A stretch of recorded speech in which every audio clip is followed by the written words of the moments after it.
Hola, ¿qué tal amigos? Bienvenidos a este espacio, su espacio para hablar de temas de salud pública.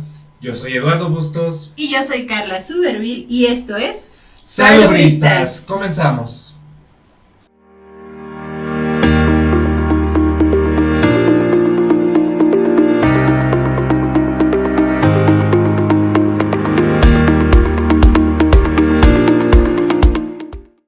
Bienvenidos a este quinto episodio de su podcast Salubristas. El día de hoy nos encontramos también de manteles largos con una gran invitada muy especial para nosotros. Ella es la maestra Alda Suárez Velasco. Y bueno, para aquellos que no tienen la oportunidad todavía de conocerla, ella es licenciada en psicología por la Universidad Iberoamericana de Puebla. También es maestra en psicología aplicada por la Universidad Mesoamericana. Y también, cuenta dentro de sus estudios diplomados en habilidades para la vida y salud de la UNESCO, diplomado también en psicoterapia Gestalt y también diplomado en psicoterapia de pareja con enfoque sistémico, además de psicoterapeuta individual y de pareja ya por más de una década, y además de tener un diplomado de terapia cognitivo-conductual.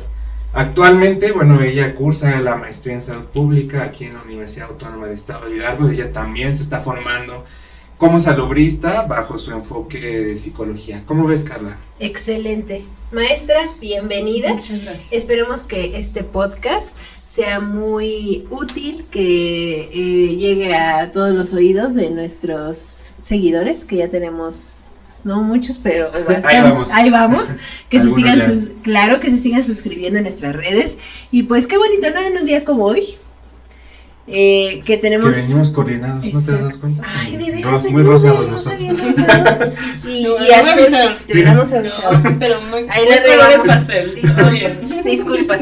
Y bueno, y que ya, al menos de mi parte, ya me siento mejor, ya ando menos moquienta, ¿no? Veo que en el otro episodio, pues me veo que ahí estoy sufriendo. Y pues bueno, maestra, bienvenida. Muchas gracias, y Carla. El día de hoy, buenas noches. El día de hoy es un excelente tema a tratar. Vamos a hablar de algo que debe de usted ser una expertise, que es sobre la conducta de los pacientes ante el diagnóstico de enfermedades crónicas. Entonces, doctora. Sí. Y bueno, antes de comenzar quisiera también agradecerle a Alda, de verdad. Alda, en nuestra historia, ella pues es mi alumna todavía. Les mandamos saludos a nuestros compañeros de la maestría en salud pública, medicina preventiva de enfermedades crónicas. Ahí fue donde conocí a Alda y la verdad pues desde que la vi, la escuché, creo que ella pues tiene un amplio conocimiento sobre este tema y creo que el día de hoy nos va a ayudar a entender muchas cosas que allá afuera quizá las vemos como menores y las invisibilizamos, pero creo que son muy importantes que el día de hoy ella, bajo su expertise en psicología, y que no muchas veces se toca estos temas de psicología, ayuda a entender mucho de lo que sucede allá afuera con nuestros pacientes. Y bueno, como bien lo decía Carlita, vamos a hablar de estas enfermedades crónicas, pero para ya nuestra audiencia en casa, ¿cuáles son estas enfermedades crónicas? ¿Qué nos tienes? Vamos a seguir el día de hoy con nuestros Salubri Tips.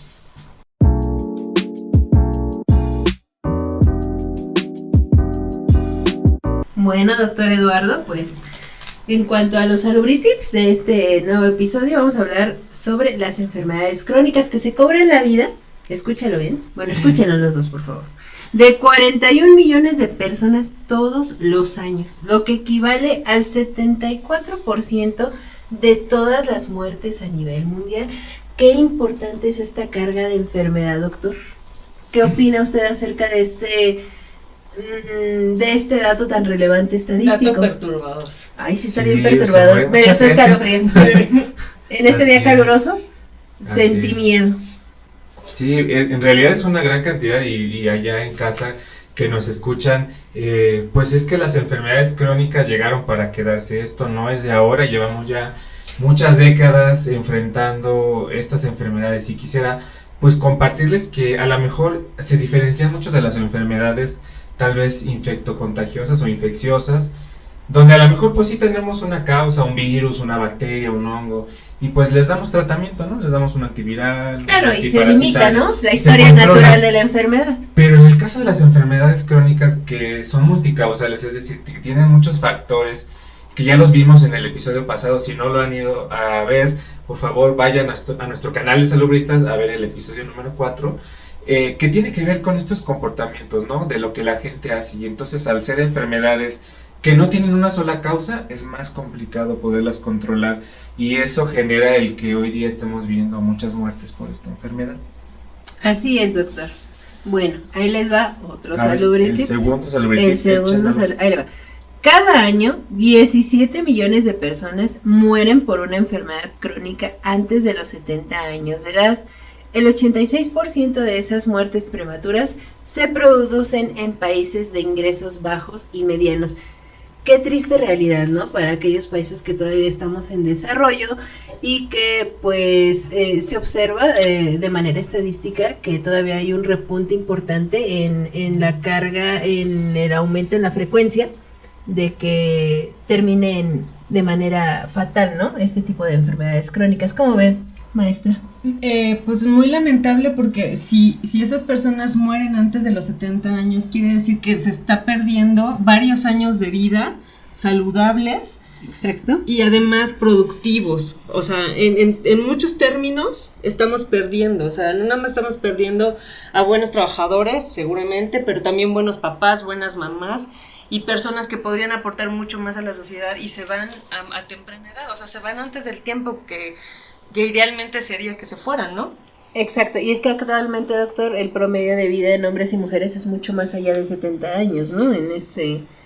Actualmente en este momento, ¿no? Sí, con los avances de la ciencia pues se ha ido logrando curar a la gente de las enfermedades que antes causaban la muerte y que ahora pues les incrementa la esperanza de vida, ¿no? Pueden llegar a vivir más años, pero ahora nos estamos enfrentando con esta nueva epidemia que ya también la Organización Mundial de la Salud determinó a la obesidad, al sobrepeso y a la diabetes como epidemia, porque se han ido incrementando mucho los casos en todo el mundo. Pero además de eso, también quisiera que el día de hoy que nos acompaña Alda, el tema de la salud mental ha ido cada vez siendo pues más relevante, sobre todo después de la pandemia por COVID. Si ya venía como en una tendencia donde veíamos a personas que estaban enfrentando diferentes problemas, algunos suicidios, sobre todo de gente visible, de gente que es conocida, y que eso le ha ido dando pues un mayor realce, pero con la pandemia de COVID se viene a incrementar más, ¿no? Y muchos tuvieron brotes de ansiedad, de depresión, y creo que el tema de la salud mental también ahora está muy, muy importante, causando daños a la salud. ¿Cómo ves, Alda? Pues sí, definitivamente el tema de la salud mental era ya un tema preocupante para la Organización Mundial de la Salud. Ya era una pandemia. La depresión, por ejemplo, desde hace muchos años fue declarada pandemia. Sin embargo, pues con la epidemia de COVID-19 como que se puso en el escenario muchos temas más, además de la depresión. Hubieron muchos episodios de ansiedad. Había mucha gente con trastornos de pánico, otros que estaban desarrollando trastorno obsesivo compulsivo, había gente con verdaderos problemas que tienen que ver con la paranoia, ¿no? Y que tal vez ya traes el cucú ahí genético, que sí, en verdad es real, ¿no? Pero que se acentúa con estos problemas y que se visibilizaron bastante con la pandemia. Y es muy importante que hayan salido o sea, que se vean ahora y que los podamos analizar ya no con un ojo, pues, como de que son cualquier cosa, que no minimicemos esos problemas, porque al final del día tienen consecuencias muy nefastas para la salud, incluso físicas. Así es. Muy interesante. ¿Y tenemos algún otro salubrity? Sí, el último. Y este es uno que... este es uno que me afecta a diario en mi consulta, que lo registro en mi hoja diaria. Las enfermedades cardiovasculares representan la mayor parte de la mortalidad por enfermedades crónicas. Es decir, 17.9 millones de personas al año, seguidas de los cánceres, que 9.3 millones, las enfermedades respiratorias crónicas 4.1 millones y la diabetes 2.1 millones, incluidas las muertes por enfermedad renal causadas por la diabetes. Wow, sí, pues Vean ustedes que ahí tenemos varias de estas enfermedades crónicas muy frecuentes, la diabetes, la hipertensión, el cáncer, las enfermedades respiratorias crónicas como el EPOC, insuficiencia renal, o sea, son enfermedades realmente fuertes y que causan pues muchos daños a la salud de la población. Y que ya se relaciona mucho con el episodio número 4, que también si no lo han visto corran a ver el episodio y después regresen a este número 5. Porque hablábamos de estos comportamientos, ¿no? De que la gente decide qué comer, ¿no? Y decíamos, si comen exceso azúcar, si comen exceso sal, le va a ir generando riesgos para desarrollar enfermedades como diabetes, como hipertensión. Y también, bueno, si se expone a ciertas otras sustancias o agentes, puede llegar a desarrollar cáncer y bueno, pues todas estas enfermedades. Y bueno, y demás, si no se cuida su enfermedad como la diabetes o la hipertensión, pues también nos puede llevar a desarrollar enfermedades como la insuficiencia renal crónica. Y que justo hilando lo que estábamos comentando en el episodio anterior respecto a los comportamientos que tiene la población, queríamos preguntarle a Alda para que nos ayude a que allá en casa podamos entender mucho de lo que sucede con estos pacientes, con los usuarios. ¿Cuáles son las conductas que tienen frecuentemente estos pacientes con enfermedades crónicas? Y uno de los puntos muy importantes es algo que yo he visto mucho, incluso en familiares, el tema de la negación. Cuando se les da un diagnóstico a estos pacientes, pasan por un proceso de duelo en el que ellos dicen, no, es que yo no tengo diabetes, es que se me sube el azúcar, pero no es diabetes, aunque ya han sido diagnosticados o declarados como personas portadoras de la enfermedad.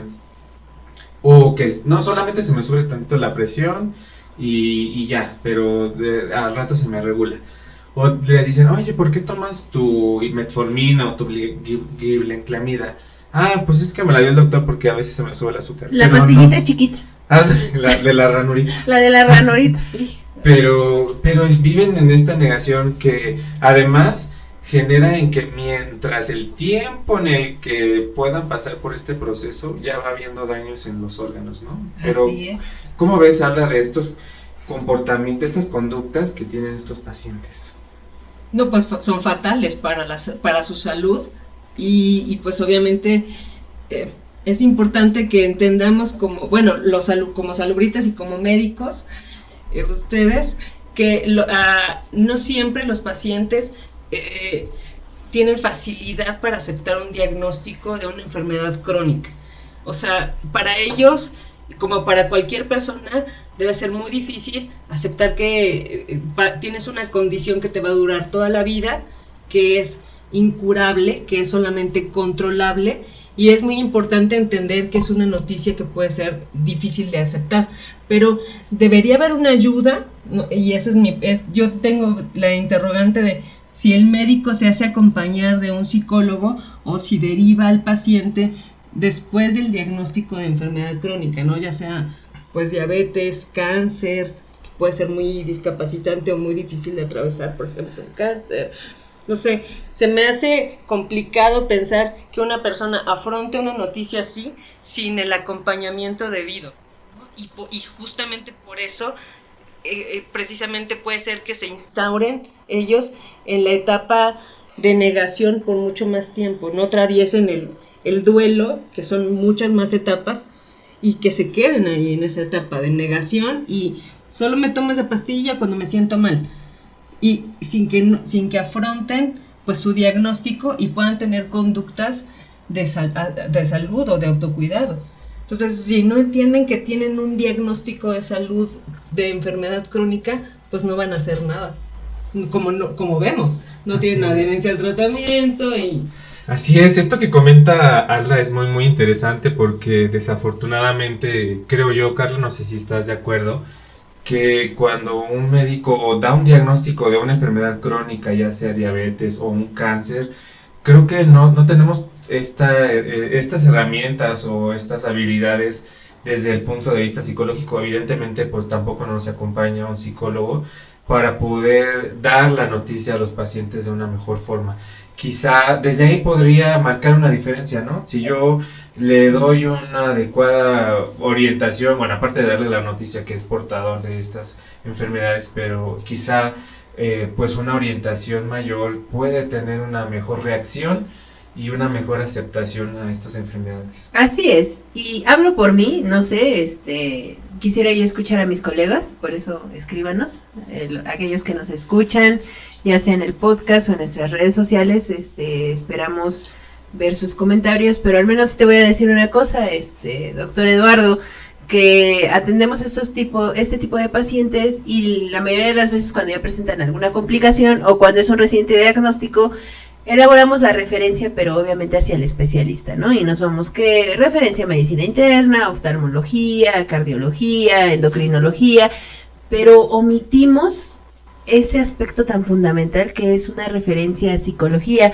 porque desafortunadamente, y lo voy a decir con todo respeto, el sistema de salud avanza y avanza corriendo, ¿no? Y me refiero de manera operativa, o sea, pasamos de un paciente a otro porque es mucha la carga laboral. Sí, claro. Consultas. Exacto, y se va a escuchar feo, pero a veces es ves los resultados de los laboratorios o ves al mismo paciente con la anamnesis y la clínica, tiene diabetes, ¿no? Tiene hipertensión. Tiene usted diabetes, tiene hipertensión, se tiene que tomar esto y a veces desgraciadamente no damos o no se nos otorga el tiempo suficiente para poder ser empáticos y explicarle de manera profunda la enfermedad.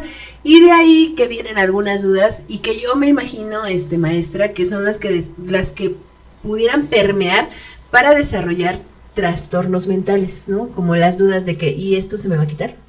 Claro, ¿no? claro, eso, por ejemplo, ese tipo de información sí creo que debería ser parte del repertorio de ustedes como médicos, es decir, mire señor, esta es una enfermedad crónica, o sea, esto es incurable, es importante que usted entienda eso, ese término, porque es una condición de vida que lo va a acompañar de aquí hasta el final.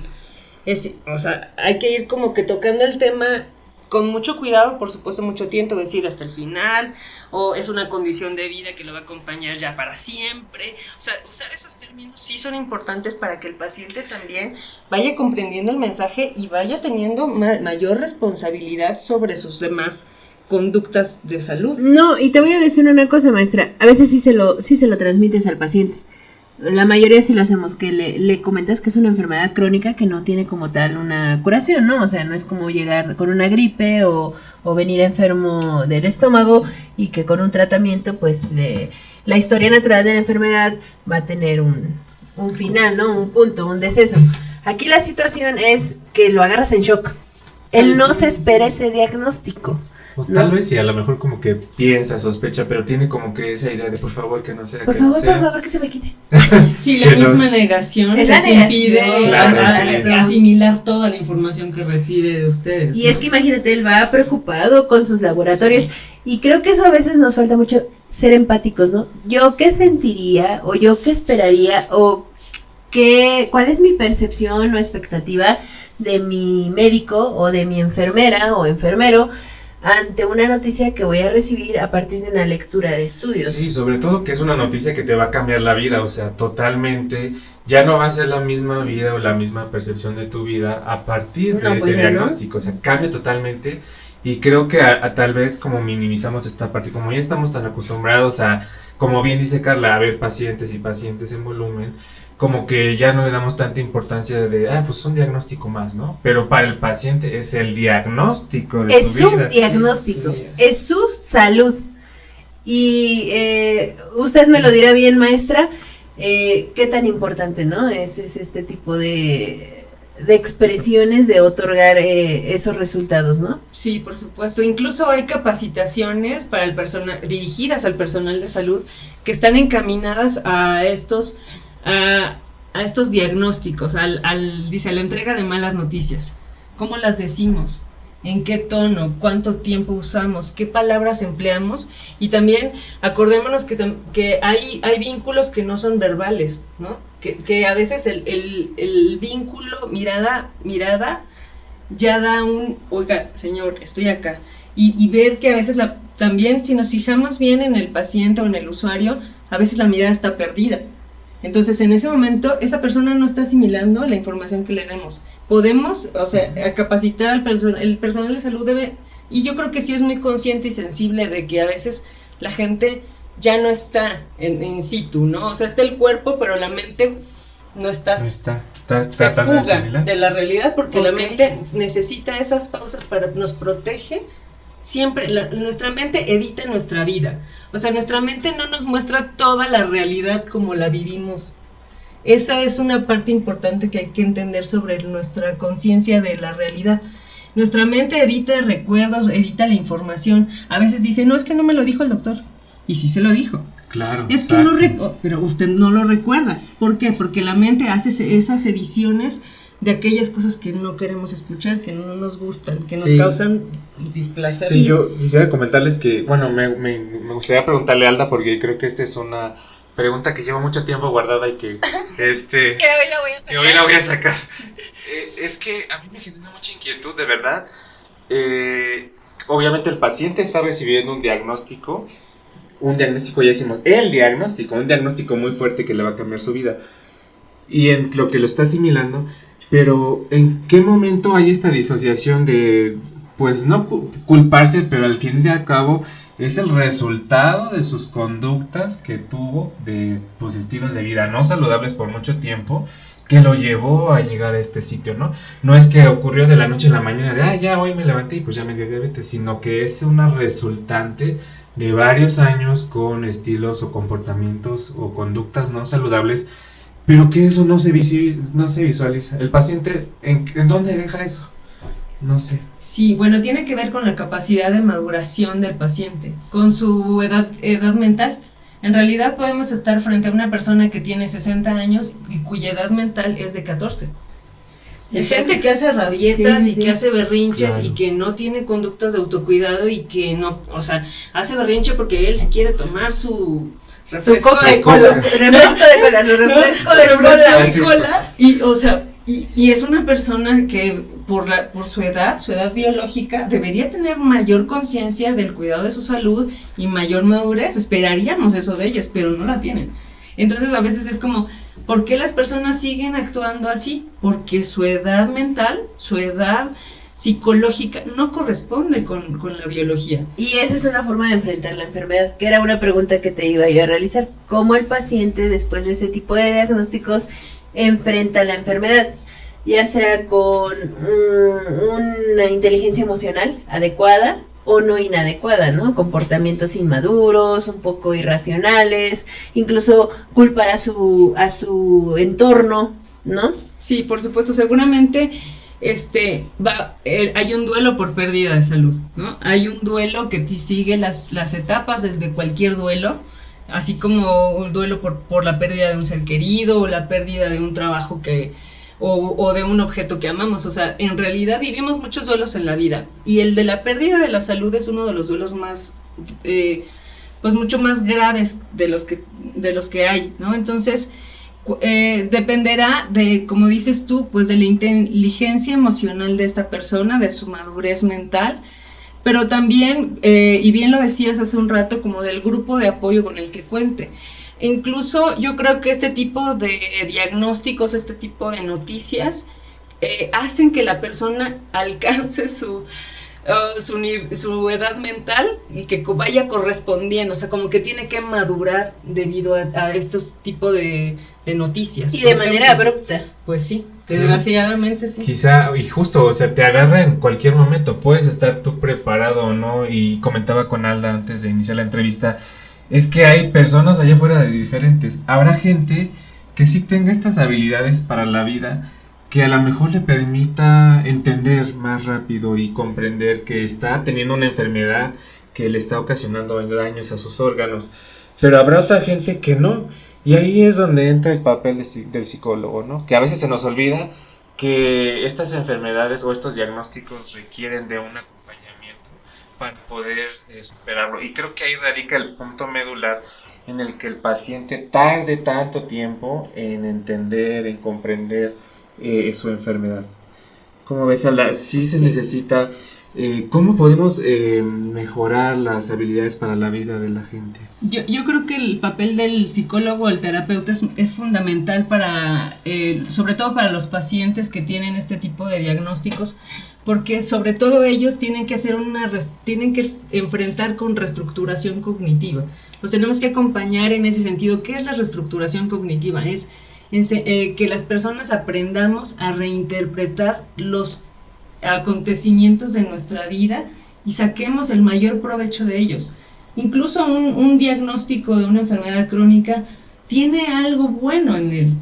Hay algo bueno escondido en todo eso. O sea, a partir de hoy puedes vivir mejor si te lo propones. A partir de hoy puedes tener conductas más conscientes sobre tu salud. A partir de hoy tú también puedes ser una influencia positiva para que otros no lleguen a donde tú estás, porque si nos damos cuenta, muchas veces estas personas son padres, madres de familia que modelan conductas. Entonces, no son personas que viven con una enfermedad, son familias enteras que viven con la enfermedad. Tenemos que entender que cuando un paciente se diagnostica, estamos diagnosticando a toda una familia, porque seguramente toda esa familia comparte hábitos y estilos de vida.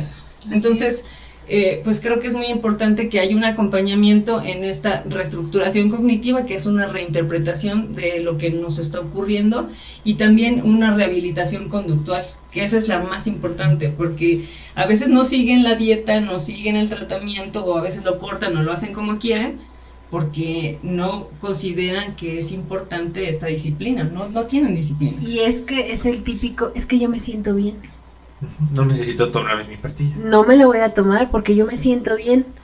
Así es. No, y ese es el punto fatal de las enfermedades crónicas, ¿no? De que el me siento bien no quiere decir que no esté repercutiendo sistémicamente y que ya se sienten mal, pero cuando se están infartando o cuando tienen una cetoacidosis diabética, un estado hiperosmoral y muchos otros términos médicos. Que bueno, que es el azúcar alta, que es el azúcar alta, hay muchas cosas que sí es necesario hablar en este momento, porque estamos hablando de enfermedades crónicas y que para la población y todos aquellos que nos escuchan es importante que sigan las recomendaciones de su médico. Así es. Independientemente de cómo se sientan, y que lleven a cabo todas las indicaciones, ¿no?, que se prescriben, ¿no?, por el personal de salud. Sí, tal vez también, perdón que interrumpa, pero que tal vez el paciente también sea consciente de que él tiene derecho a solicitar el consejo psicológico, ¿no? Claro, que sí. Pero creo que no lo piensan, o sea, como que es el último recurso que piensan. Es que no estoy loco. Es que bueno, ese es el tabú. También, ¿no? Es un que tabú. Ir al psicólogo es ir al psicólogo, es que yo no estoy loco. No necesito que alguien me diga qué hacer. Qué complejo, qué difícil. No, yo creo que es un gran reto para todos los profesionales de la salud, para las instituciones, los sistemas sanitarios, el quitar todos estos tabús que están repercutiendo en todo lo que se está manifestando, ¿no?, en las frecuencias de las enfermedades que anteriormente en los Salubritips ya habíamos referido. Así es, y ya me vino ahorita un pensamiento muy importante que me gustaría que Aldana igual nos ayudara a comprender, es qué pasa con estos pacientes que ya son diabéticos o hipertensos o tienen cáncer y que pues bien o mal medio llevan el tratamiento, pero que se hospitalizan, que estuvieron quizá al borde de la muerte y egresan, pero siguen con sus... O sea, ya vieron que esto les puede ocasionar muchos daños. Estuvieron quizá al borde de la muerte y salen y vuelven otra vez como a sus mismas prácticas, a sus mismas conductas de seguir haciendo lo que no, o sea, comiendo, no sé, ahí te va el típico de sal, de algo me voy a morir. Pues sí. Ay, sí. Pero, ¿qué los lleva a minimizar estos riesgos a los pacientes de decir, pues, no pasa nada, yo soy infalible, ya salí de una, tengo 7 vidas como el gato. Y bueno, ahí agoté una. Pero, ¿qué pasa con estos pacientes? Pues, desde la psicología y desde la psicoterapia hay 3 posibles respuestas dependiendo del enfoque. Una podría ser la peor, digamos, desde el enfoque sistémico es, necesito llamar la atención. Y es o sea, recordemos que la pérdida de salud Que la familia hace no la que la apoye. persona se visibilice a veces, ¿no? Y hay que apoyar a fulano. Ahora sí, todos vamos a cuidar que él, que esto, que el otro. Entonces, una persona que podría ser en su sistema invisible antes de su enfermedad, ahora es visible y ahora es importante. Y entonces Claro. cobra relevancia y mucho más si hay hospitalizaciones. Entonces entendamos que también hay síndromes ahí importantes, el Munchausen, por ejemplo, el que es hacia uno mismo, que puede ser yo tomo cosas que me enferman para yo estar en el hospital, o le doy a mis hijos, que es el Munchausen por poderes. Ujú. Enfermo a mis hijos y el ambiente hospitalario me hace ser la mamá víctima, sobre todo es en mamás. Entonces ahí Ahí cosas puede, muy, sí, claro. muy oscuras. Ese es uno. Desde el enfoque cognitivo, pues pensamos que las personas no han desarrollado o bien no han reinterpretado su condición, no tienen una rehabilitación conductual todavía completa y necesitan pues seguir aprendiendo habilidades de autocuidado. Esa es otra, ¿no? O sea, digamos que son inmaduros, mentalmente inmaduros, no se pueden cuidar, no se cuidan. Y desde la psicología, del psicoanálisis, que no sé si me meto en eso, mejor no lo voy a mencionar, porque luego es muy, a la gente le hace mucho ruido el Un psicoanálisis, puntito, ¿no? algo Sí. que te haya llamado la atención y que sí se pueda retomar en este podcast y que digas que es relevante, ¿no? Para que nuestro auditorio pueda llevarse a la casita y estarlo Que lo reflexionen. reflexionando. Yo creo que hay muchas ganancias a veces hay gente que saca ganancias en la pérdida de su salud. O sea, y en lo psicoanalítico alguna vez lo comenté yo con usted, doctor, que algunos tenemos un sentido de vida orientado hacia la vida, pero hay gente que tiene un tánatos, o sea, como que su sentido de vida está más orientado hacia la autodestrucción y en eso se enfocan en los psicoterapeutas que llevan el psicoanálisis, porque hay gente que sí tiene conductas muy autodestructivas. Ay, qué interesante, Sí. saliste bien, Freud.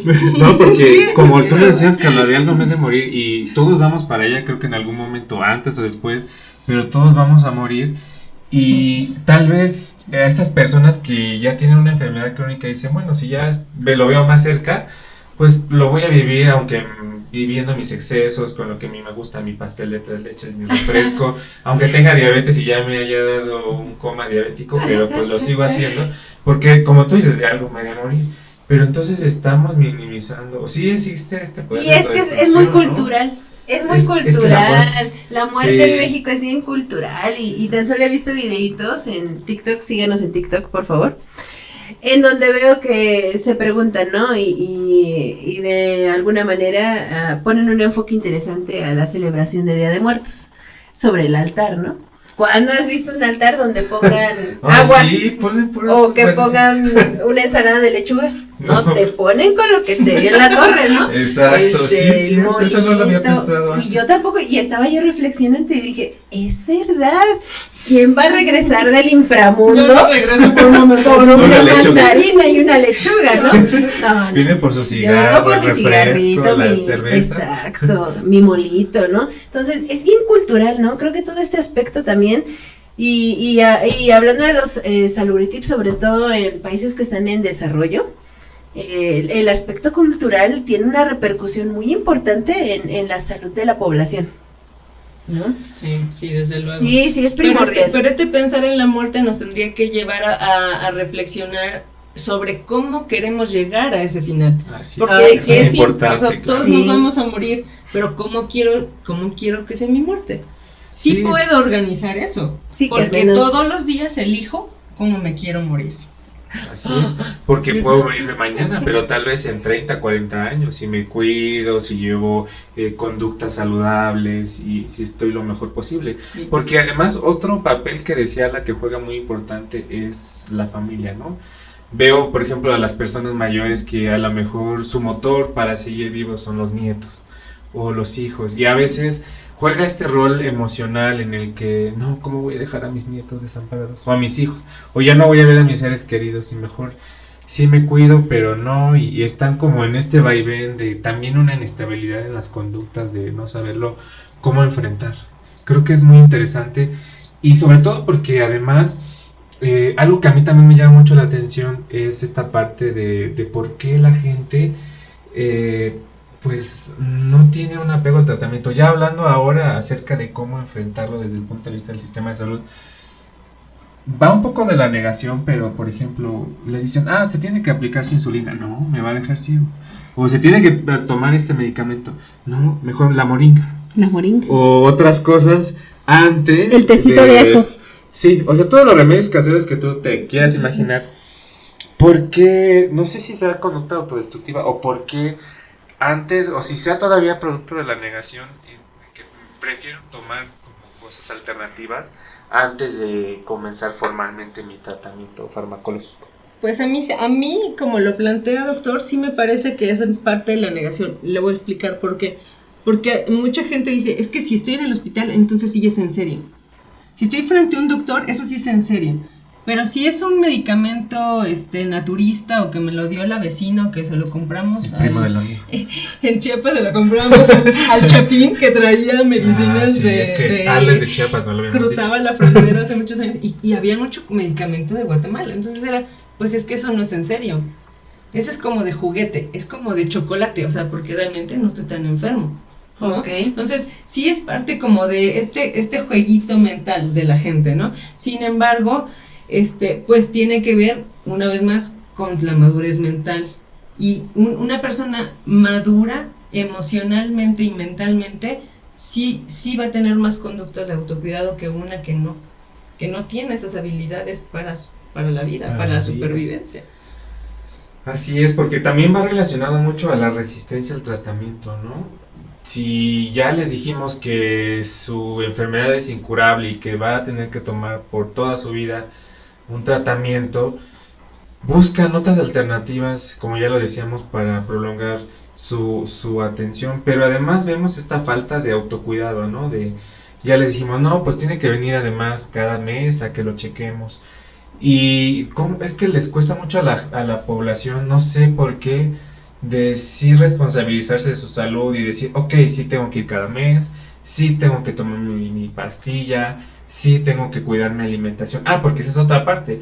Creo que además el paciente traslada toda la responsabilidad a una pastilla, de decir, bueno, pues sí tengo diabetes, tengo hipertensión y pues solamente con mi pastilla me voy a controlar con la insulina o con mi antihipertensivo. Y puedo seguir comiendo lo que yo quiera. Sigo sin hacer ejercicio. Entonces, ¿cómo traslado esa mi corresponsabilidad a un tratamiento farmacológico? ¿Qué sucede ahí, Elda? ¿Qué nos puedes comentar? Pues yo creo que una vez más la explicación es la inmadurez. En la otra también puede ser, en la otra lo de los remedios naturistas y no farmacológicos, también quisiera agregar que puede ser parte del pensamiento mágico en el que vivimos muchos mexicanos. Y es, el doctor dice que esto es incurable, pero mi vecina dice que esto le quitó la diabetes y que nunca más. O sea, ellos creen que eso les va a quitar la enfermedad, la condición. O sea, no quieren asumir que eso es algo para toda la vida y que eso implica que todos los días, por el resto de tu vida, tienes que tomar acciones. Y tienes que ser consciente de lo que haces y de lo que no haces. Y que tanto lo que haces como lo que evitas tienen un impacto en tu salud.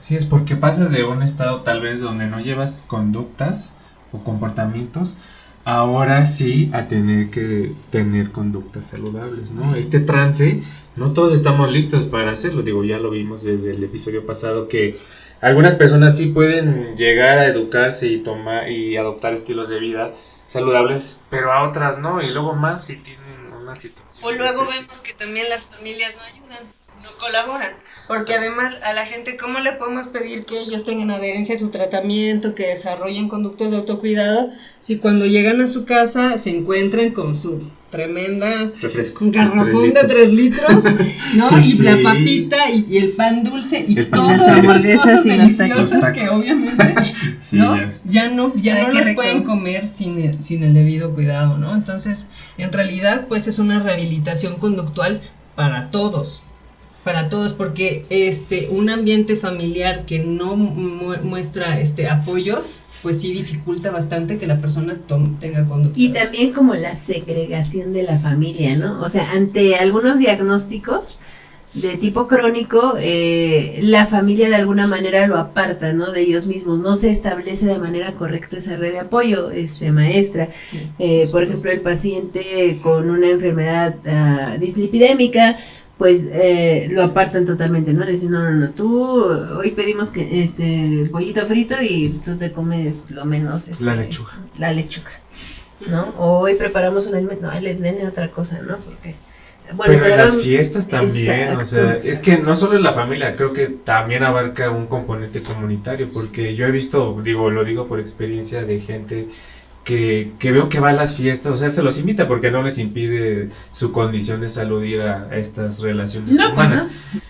Así es, Carla, y creo que también además de eso tiene que ver con la sociedad misma, ¿no? Porque si pensamos en una persona con una enfermedad crónica que va a una fiesta donde pues hay más que su familia y que evidente porque pues puede ir, ¿no? Bueno, su enfermedad no lo limita a que pueda tener estas relaciones sociales, pero la misma sociedad también como que los recrimina, ¿no? De tú no puedes comer eso, o no le van a servir el pastel de 3 leches porque le hace daño, ¿no?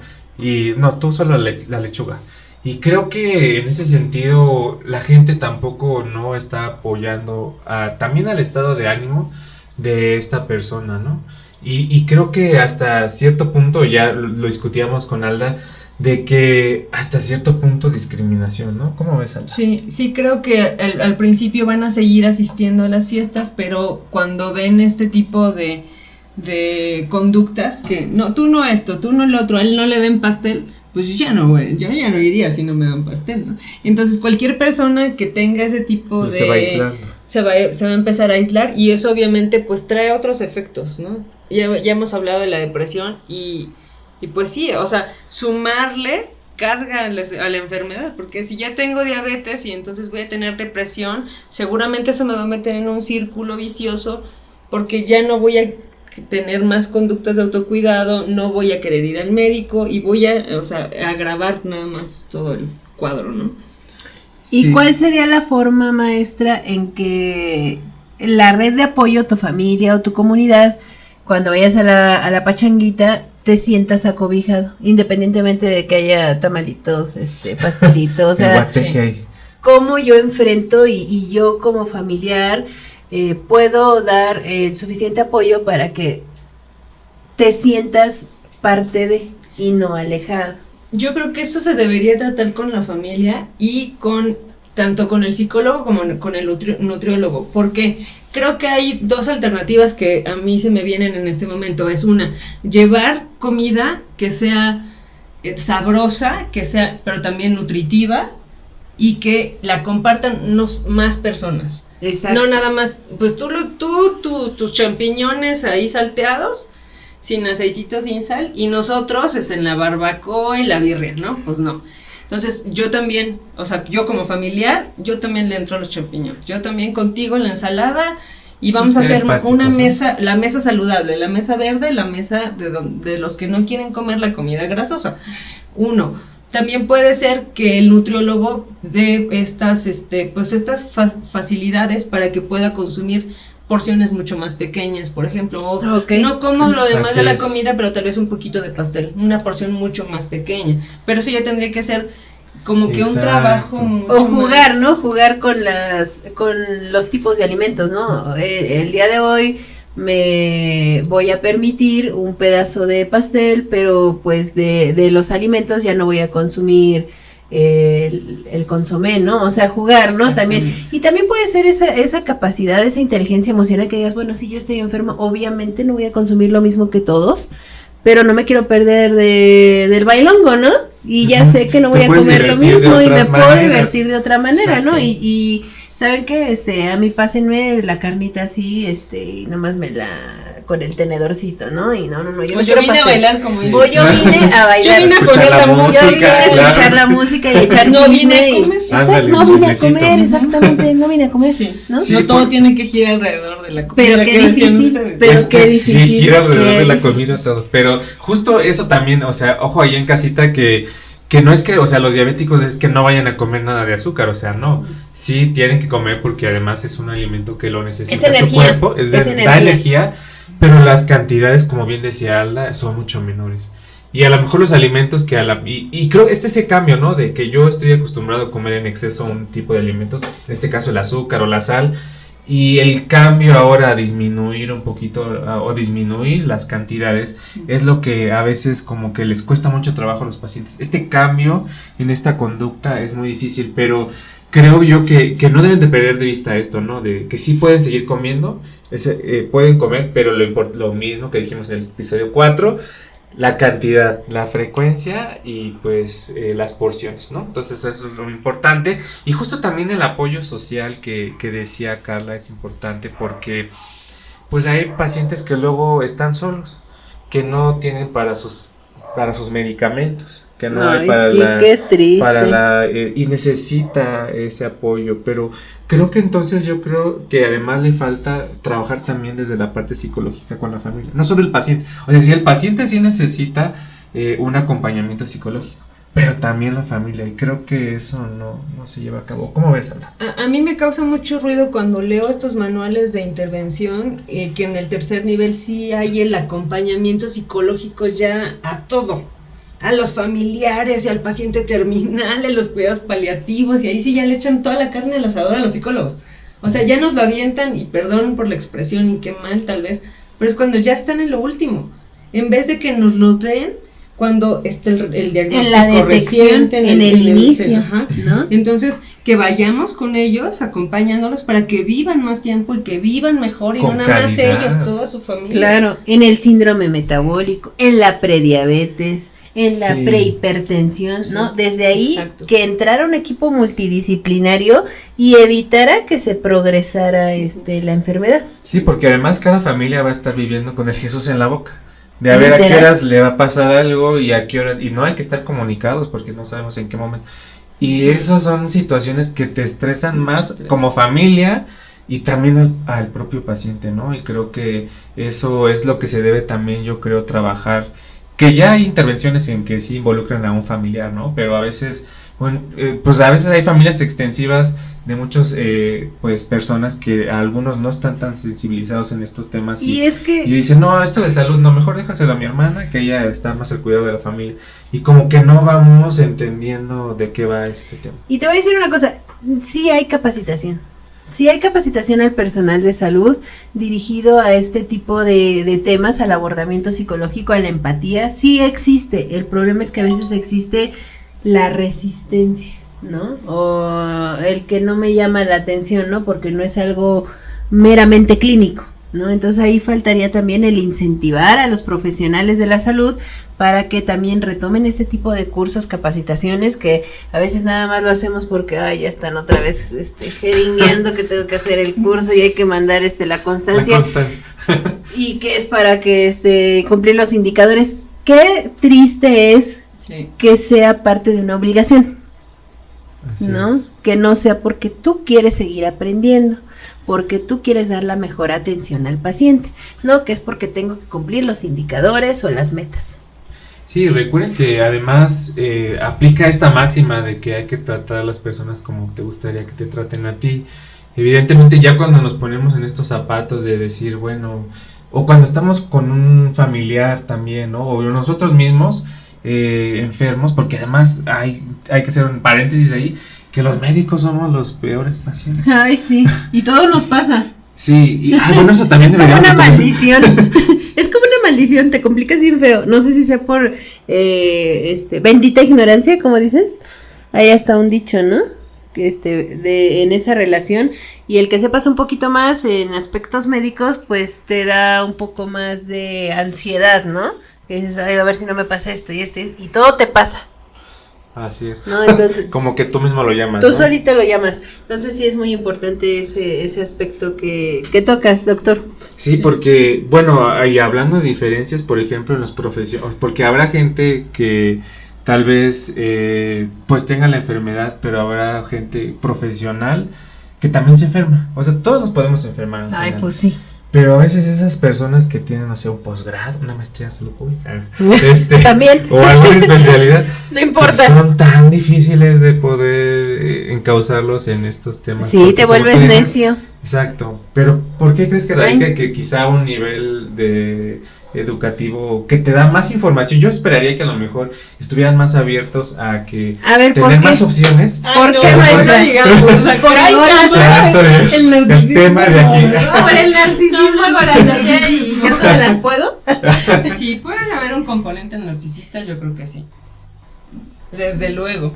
Sí. Porque desde la elección de la carrera se nota Desde- que hay un componente, ¿no? Decía mi psiquiatra, el que escoge medicina es porque ya está mal, o sea, está enfermo mental. Y No, yo pero dije, necesitas sí, el- ya o lo sea, vas así, la aprobación, igual y no, sí, ¿no? sí. Pero hay algunas teorías, ¿no? Que dicen que como que normal no eres, Ups, ¿no? upsí. Ups, No, pero es que se ups, I enfrentan did it a again. tantas cosas, se enfrentan a tantos, o sea, tantos temas ustedes, a una carga de estrés que ninguna otra carrera lo tiene. No, no creo que Y ninguna. eso modifica su personalidad realmente, porque pues sí, en cierto modo, son más súper que los demás. Nosotros no somos tan súper como ustedes, no aguantamos tanto No, estrés. pero ¿qué crees? Se me hace que es la imagen que damos, pero sí sufrimos, ¿eh? Yo creo que Sí. todos Y nos hemos sufren en puesto, silencio. y sufres en silencio. No debería, Sí, en no Y silencio. lloras, y lloras. Y Amargamente. dices, sufrir. ¿por qué no soy maestro? ¿No? Ahorita puede estar de vacaciones. Ahorita podría estar de vacaciones de preescolar, pura ligerita. Cortando foamy, Exacto. ¿Y ve dónde estoy? sufriendo. Conduciendo un Conduciendo un podcast. podcast. No poder estar yo en mi cama. Sí, sí puede ser. Bueno, hace un tiempo el doctor Eduardo me permitió hacer un estudio y hay unos Sí, resultados sí, bien muy interesantes sobre cómo afronta el personal de salud las crisis. O sea, qué estrategias de afrontamiento Es que sí usan. nos dan. Ay, las- sí. A mí sí me dio, por ejemplo, en COVID, la ansiedad mucha. Ay, y luego tú tenías un buen de trabajo, qué horror. Sí, ¿Cómo le hiciste? ¿Cómo no, sobreviviste, Lalo? Pues yo no sé, por obra del Espíritu Santo. Yo creo que sí, ¿cómo le Con hiciste? comida. No porque sé. subió. Sí, con comida, Ah, exacto. te Ya dijo, me diagnosticó "No, Alda en una palabra. Por ansiedad. Sufriste No, con pero es que ansiedad. de verdad al principio de la pandemia yo le contaba a Alda en la confianza que empezaba, o sea, ya veía tantas cifras de que personas que desafortunadamente fallecían, que ya empezaba a soñar con muertos, con Y cifras, luego que en con tu lugar números. no hay ni ventilación. Sí, entonces yo empecé a sufrir como este tipo de situaciones de trastornos y pues sí, necesitaba. No, Pero, ay, ahorita me a mí me diagnosticó que daba sí con- pavor hasta salir, story time. A mí me daba hasta pavor salir a la calle cuando empezó la pandemia. ¿Tú sentías que salías a la calle y que se te metía? ¿Por dónde? No sé. Pero Por era un orificio del por cubrebocas. algún orificio. Y decías, Dios mío, por favor, agárrame, Pues yo creo que a todos. Todos, yo creo que todos Bueno, pasamos por algunos. ese. No, yo creo que hubo un momento de histeria, ¿no? De ansiedad, de desconocimiento, porque no sabíamos bien ni siquiera el mecanismo de transmisión al inicio, ¿no? Mucho menos íbamos a saber el tratamiento, ¿no? Entonces. Yo, aparte de la violencia que sufrió el personal de salud por la Ay, población. sí. O sea, veníamos en una situación de mucha ansiedad. Y súmale que, aparte, la población te estaba ahí también estigmatizando y Sí. te violentaba, pues. Peor mucho que leproso. A mí hasta me daba miedo es que mis vecinos sí saben que soy médico y dije, ay, por favor, o sea, yo pensaba, iba camino a mi casa y dice, por favor, que no vayan a pensar de que ya no me quieran ahí en mi casa, o sea, Que es mi te casa, corran. que me corran y yo, ¿a dónde me voy a ir? Entonces, Ay, como qué esas cosas pasan por la feo. cabeza, ¿no? Pues bien feo. Sí, y son parte como de un repertorio de estas distorsiones cognitivas, ¿no? Que en algún momento yo le decía, doctor, hablemos de las distorsiones cognitivas, porque son tan comunes y dices, ¿cómo voy a tener distorsiones cognitivas yo? O sea, yo ¿Qué es tengo una un posgrado. distorsión Para cognitiva? nuestra Es gente en casita. un tipo de interpretación de la realidad que es erróneo, que no tiene Ah. racionalidad, ¿sí? Y Mi son ansiedad. bastantes comunes, sí, tienen, Mi en ansiedad. mucho de la ansiedad tiene un componente de eso, Ay, qué de triste. pensamientos que Bendita no están fluoxetina. basados en la evidencia. No estoy feliz, estoy medicado. Ah. No, Sí. pues sí. Ajá. Ya nos desviamos. No, Ya no, bueno, regresamos, regresando, pero sí, regresamos. es que es muy Regrésate. interesante, pero estábamos que los profesionales que tienen un nivel educativo mayor, pero que les cuesta más quizá, no en la generalidad, pero sí algunos que yo al menos conozco, en apegarse a un tratamiento. Sí, apareció mucho la autocrítica, ¿eh? Voy a dar un tip de aquí. El Un personal salubrito. de salud, en el instrumento que les aplicamos hace un año, Una de las estrategias la estrategia de afrontamiento que usaban mucho era la autocrítica. Entonces, si hay muchos pensamientos de recriminación y están todo el tiempo reviviendo la experiencia y lo pude haber hecho mejor, híjole, ¿por qué no lo hice de esta manera? Entonces, ojo ahí, personal de salud, con esos pensamientos que son es la ansiedad que estás ahí duro, no soy yo, es mi ansiedad. No soy yo, es mi ansiedad. Sí. Y que estás duro y duro y duro, porque desgraciadamente la mayoría del personal de salud vivimos un régimen tipo militar, ¿no? Donde se te exige demasiado, ¿no? No te puedes equivocar, y no te puedes equivocar porque es la vida de un paciente, ¿no? Entonces tus errores cuestan vidas, ¿no? No es lo mismo que se equivoque el de la línea metro del 12. No, sí, también se mueren. Pero acá sí es un poquito más complicado porque no te llevas, lo ves de manera más frecuente, ¿no? ¿Qué tan frecuente es que sucedan otro tipo de situaciones en otras carreras a nuestra carrera donde atendemos diario pacientes? Claro. Entonces, pues también entiéndanos, compréndanos y tengan lástima, ¿no? Empatía, ¿no? Sí. Empatía, lástima, pero entiéndanos. Bueno, y en ese sentido, también preguntarte, Alda, sobre, pues entonces, ¿qué tan importante debe ser este acompañamiento psicológico? Digo, ya hemos hablado mucho a través de este programa, pero no quiero dejar de recalcar que, pues, los pacientes con enfermedades crónicas, pues sí necesitan, ¿no? Un tratamiento integral. No solamente psicológico, también nutricional, sí. También de educación, bueno, de actividad física, médico, por supuesto, pero el apoyo psicológico es trascendental. Sí, es trascendental en todas las etapas de la vida, no nada más cuando te dicen un mal diagnóstico, un diagnóstico de una enfermedad crónica. Hay movimientos hoy que pugnan porque tengamos una salud mental gratuita y universal. Ay, sí, o sea, que sea ya para no, todos, o sea, favor, porque está re cara la cosa. Necesitamos más psicoterapia gratis a todas las edades y acabar con los tabús sobre la salud mental. O sea, desgraciadamente una depresión, un trastorno depresivo profundo sí te puede llevar a que te quedes en casa aislado y a que ganes tanto peso que no te puedas mover de casa y que tengas otras enfermedades crónicas. Como, o sea, los kilos mortales. Puede empezar ahí. El doctor no sabe. Saludos al doctor no sabe. Saludos. Oh, Dios. Hello. Sí, todos esos pacientes también que trastornos mentales deben de cursar, ¿no? Con esa enfermedad mórbida tan fatal y tan grave por la que sufren, ¿no? Sí. Y que ellos mismos en cada episodio, para los que nos echamos esos maratones mientras compras tu pizza y tu refresco y estás observando cómo otro sufre lo que te va a suceder y cómo sufren, ¿no? Y cómo evitan, ¿no? El seguir las recomendaciones del doctor, sí. y para llegar al objetivo que es un determinado peso para seguir su tratamiento quirúrgico y que puedan realmente progresar, ¿no? En el tratamiento. Entonces, un tema súper importante. Sí. La psicología, lo considero actualmente y debió haber sido siempre una piedra súper angular importante, parte del sistema de salud pública y que deberíamos de retomar y que deberíamos de seguir formando esos equipos, ¿no? Y quitarnos cualquier tipo de ego o de superioridad y realmente mantenernos como profesionales que somos y que somos parte de un equipo. Nadie puede trabajar solo y no va a lograr cambios en los pacientes si no se permite trabajar con otros profesionales de la salud. Así es, y bueno, quisiera preguntarle a Alda la pregunta de los 3 millones ahora, respecto a este tema que hemos comentado durante todo este programa. Alda, bueno, hemos visto que el diagnóstico es muy importante y hemos visto que muchos pacientes no están en control, sobre todo los enfermos crónicos. Hay mucha dificultad para que se tengan este control. ¿Tú crees que el apoyo o el acompañamiento psicológico puede ser la respuesta para que el paciente pueda aceptar su enfermedad más rápido y tenga un mejor apego al tratamiento? Sí lo creo. Y no nada más como psicóloga, también creo que como salubrista se le debería dar más prioridad a a la intervención psicológica, porque estoy convencida de que si una persona tiene el acompañamiento adecuado, tiene a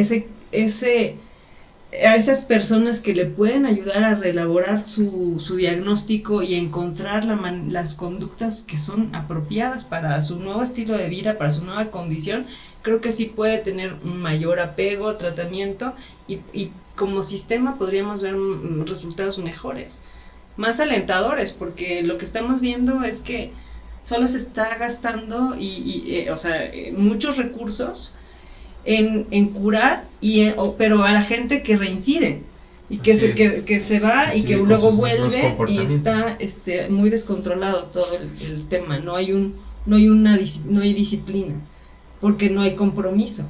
Entonces la terapia de compromiso, ¿no? Y el gasto, ¿no? El gasto en los sistemas de salud, porque si realmente te abocaras y comprendieras pues tu padecimiento y realizaras las acciones que te encomienda el médico, no tendrías que llegar a tratamientos límites, ¿no? A la máxima dosis, o a empezar con otro medicamento, o cambiar a medicamentos más caros, o incluso a las complicaciones que ya son mucho más caras, tanto para el paciente como para el sistema de salud, cuando si tuviéramos el acompañamiento psicológico esperado, pudiéramos minimizar, ¿no? Esa progresión.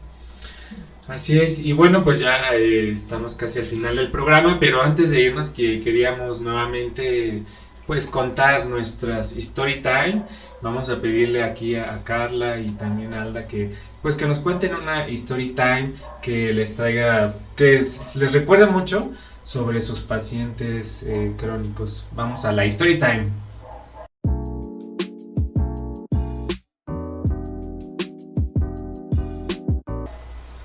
Pues ahí les va un story time de la mano salubrista. Pues pensé que de la mano peluda. No, un saludo a la mano peluda. Yo soy fan de ese programa, me encanta este, hace mucho tiempo. Ay, sí. Pero ahí les va mi story time. Hace mucho tiempo, no tanto. Hace unos poquitos años, porque uno es joven, cuando estaba yo en mi internado, rotando por medicina interna, tuve la oportunidad de escuchar la introspección de un paciente, ¿no? Ya se encontraba con cáncer en una etapa muy avanzada y en una ocasión cuando me tocó a mí pasarle visita, realizarle alguna actividad de MIP, me dijo: doctora, ¿sabe por qué me dio esta enfermedad? Pues obviamente pues tú te pones a imaginar todos los factores, todas las causas, ¿no? Y le digo, dígame usted por qué piensa que le dio esa enfermedad. Me dice, porque siempre he sido muy negativa, siempre he sido una persona enojada, molesta, no tengo amigos, me alejo de mis familiares, y yo estoy seguro o segura, porque no voy a decir el sexo, ¿no? Por respeto, ¿no? De la memoria de mi paciente, que me tengo esta enfermedad por mi actitud, ¿no? Y mi comportamiento. Entonces, qué importante, y en el sentido totalmente fisiológico, y no me dejará mentir el doctor, que nuestro estado de ánimo interviene mucho en los procesos fisiológicos para poder mantener un sistema inmunitario correcto, ¿no? Y funcional, ¿no? Para enfrentar las enfermedades. Para enfrentar las enfermedades. No es lo mismo que vivas una enfermedad con la mejor actitud, ¿no? Uh-huh. A que lo vivas triste, solo, abandonado y en un estado de ánimo de negación, ¿no? Sí. Entonces es una story time triste, ¿no? Pero que también es bueno recapitular, porque también es parte de estas enfermedades crónicas, ¿no? Que llegan a un desenlace fatal, ¿no? Bueno, esa es mi story time. Triste.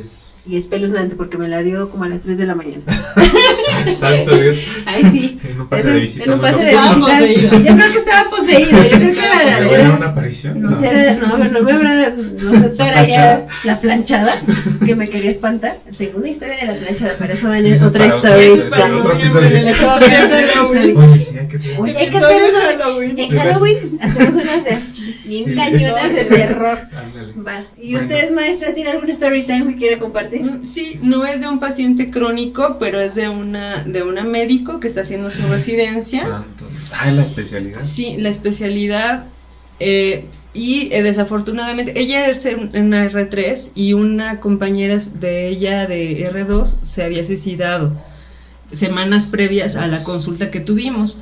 Habíamos tenido un buen avance en rehabilitación conductual porque ella tenía un cuadro ansioso y depresivo, ya algo preocupante, ¿no? Un poco discapacitante porque alteraba, no nada más estaban alterados sus ciclos de sueño, sino que también pues no comía bien y su ánimo estaba bajísimo, no aprendía, o sea, realmente estaba un cuadro ya, ¿no? Claro, Entonces sí. habíamos avanzado mucho, pero después del suicidio de su compañera, ella se negaba a volver al gym y a tener otra vez este repertorio de conductas saludables. Y yo le dije, bueno, pues si es necesario, pues hay que acudir al psiquiatra para que te medique y podamos continuar con nuestro proceso de psicoterapia como lo veníamos manejando, porque si estás teniendo unas crisis. Me dijo, no, hombre, yo no me voy a andar chocheando. Y yo, ¿cómo? Pero eso no es andar chocheando. No, sí, otros andan chocheados, andan bien, pero porque están chocheados. Bien felices, como ese Carlito. Y eso es muy, a mí me causó mucho ruido porque no es una persona que no conozca el tema neurológico o neurofisiológico, ¿no? El mecanismo de los medicamentos, sí, ¿no? Entonces, la farmacodinamia. Ella estaba negada a los chochos, ¿no? Entonces me dijo, no, sácame tú con terapia. Dije, pues sí, pero la terapia tiene un límite. Y recordemos eso. Cuando nosotros solitos, los psicólogos, no podemos, nos tenemos que hacer acompañar del psiquiatra y pues obviamente de otros. Y a veces es necesario el modelo conjunto, que va con psiquiatría y con psicología, y van de la mano, porque tú no podrás dejar los chochos hasta que progreses con el psicólogo y de manera viceversa, ¿no? Entonces, es básico. Compañeros. Sí, pero creo que permea el tabú al final. Entren en la fluoxetina sabrosísima de París. Entonces, todo lo que la pentina para que duerman bien rico. Sí, no hay que tener miedo. O sea, yo lo que quiero también en este podcast, evitar los tabús. Hablen, sáquenlo, vayan con el médico, sean diagnosticados, tomen su medicamento y seamos parte de esas acciones de ser el portavoz, ¿no? De que el día que te llegue un paciente le puedas decir de la mejor manera qué es lo que tiene que hacer, ¿no? Sí. Desde la vivencia propia o no necesariamente de la vivencia propia, ¿no? Desde lo que has estudiado y la empatía que tengas, ¿no? Con tu paciente. Así es, y bueno, pues estamos ya finalizando nuestro programa del día de hoy, pero antes de irnos, Carla, ¿en dónde nos pueden ver y seguir reproduciendo estos videos? Pues por favor síganos, ya denles más likes, o sea, yo nomás veo que puras vistas y no veo que aprieten denle en corazón en Instagram, por favor síganos, Salubristas MX en TikTok, ahí les puse unos videitos bien graciosos para que les den muchos likes, no nada más los vean y pasen de largo, échenle un corazón, Twitter y YouTube. ¿Y qué otros, doctor? Sí, además no se les olvide que este video y los demás videos están en nuestra página de YouTube, Salubristas, síganos ahí por favor, suscríbanse a nuestro canal, activen la campanita para recibir las notificaciones de este video y de todos los videos que estaremos compartiendo con ustedes, y de igual forma no se les olvide que estamos subiendo nuestro material de audio a otras plataformas para que lo puedan igual ir escuchando mientras van camino a la escuela, camino al trabajo, hoy en la tarde, cuando ya están descansando, pongan el audio, en Spotify y Salubristas, al igual que Google Podcast y Apple Podcast, Salubristas y iVoox, ahí nos pueden seguir pues este material. Y pues sería todo, fue un placer, un honor escucharla, maestra, me llevo una excelente nuevos conocimientos adquiridos, una nueva perspectiva de la salud mental, de la psicología. Muchísimas gracias, maestra, y a ver si nos puede acompañar nuevamente, fue un placer, me divertí un buen. Sí, antes de irnos quisiéramos darle este espacio a Alda, que además quisiera comentarles que ella es muy activista de la salud mental. Este es último espacio para que ella nos pueda dirigir un mensaje respecto a este tema. Un último mensaje, si usted es trabajador de la salud, también a veces usted va a necesitar acompañamiento psicológico. usted también es vulnerable, usted también se puede deprimir, puede sentir ansiedad. No se niegue a buscar ayuda. Si es necesaria la ayuda psiquiátrica también, a veces es importante. Entonces, como prestadores de servicios de salud, demos el ejemplo, moderemos esas conductas de salud, seamos el ejemplo a seguir, ¿no?